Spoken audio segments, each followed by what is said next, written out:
Hey guys, I told him to lower it. I was like, I'm not going to talk from that part of me. How are you doing? In case you guys are wondering, this is not a perm. I'm naturally Jewish. Some people tell me I don't look Jewish because they're racist. I'm really excited because my brother is visiting tonight all the way from Israel. Yeah! But I was nervous because when I was backstage, I could hear you arguing with the table next to you about who this table belongs to. You're always doing that, but I see you've settled on a two-table solution, so well done. Hard to do. Passover is coming up this week. And for those of you who don't know, Passover is the time of year when Jews everywhere get together to talk about their pain and suffering, unlike every other day of the year.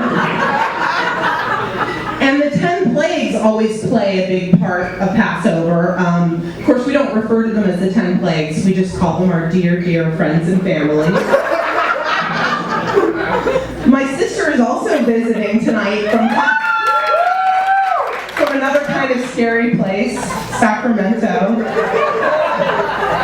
I'm the middle child, so growing up, I always got a lot of secondhand affection. What else can I tell you about myself? I'm married. Thank you, you guys must be single. I actually think being married is awesome because I really hated shaving. I didn't get married until I was 34 years old because I thought it was important to wait until somebody asked me.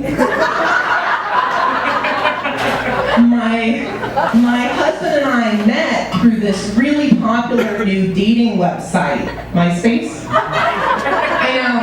I know. But you guys, that was like 8 years ago.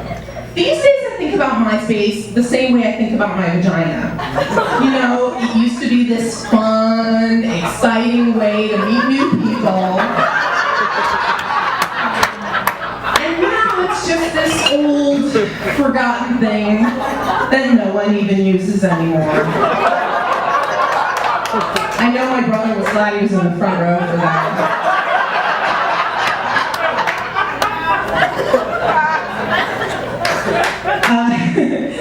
So now we're trying to have a baby because we could really use some help around the house.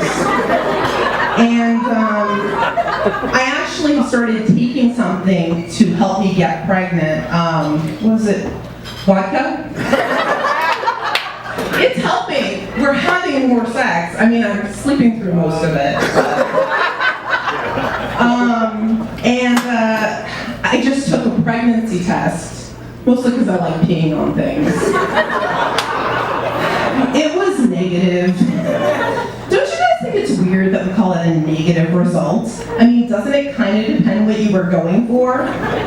When I was in my 20s, finding out I wasn't pregnant was like narrowly escaping a great white shark attack. You know, it was like,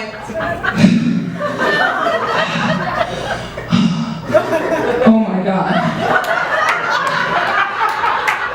That was so close.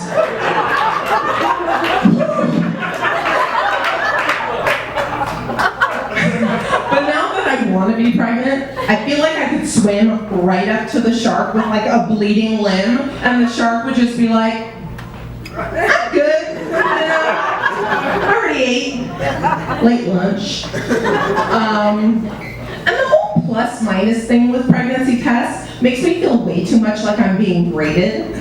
Like if it's negative, it means I've just failed pregnancy 101. I think the whole process should be less judgmental.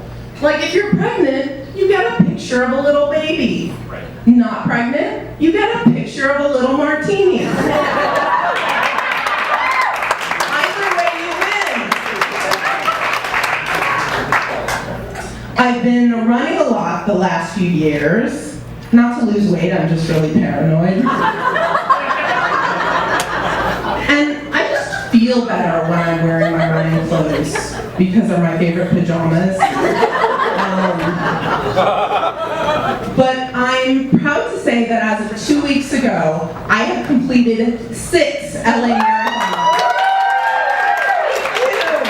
Thank you. So for those of you guys who don't hate yourselves like I do, when you run for that long, it causes a lot of friction in really weird places.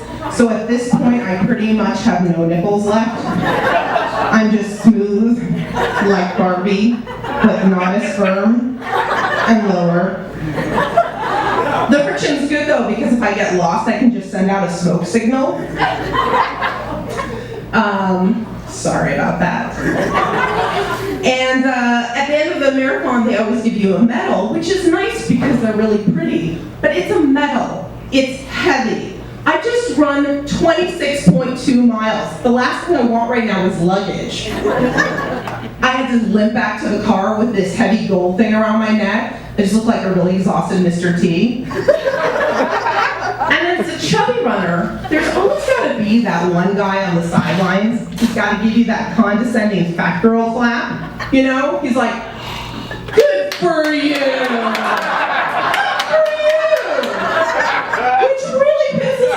So to get him back, I just steal his snacks. Nachos! And I'm embarrassed to say, but this year I got my worst finish time yet, 7.5 hours. I know, it surprises people because I was running forwards. And so, by the time I got to the end, there was no finish line up anymore. Like, you couldn't even tell I was in a race. I was just a woman alone in traffic with a number on her chest. I just looked like someone who really hated jogging. It was just me running along, crying into some guy's nachos. Thanks, you guys.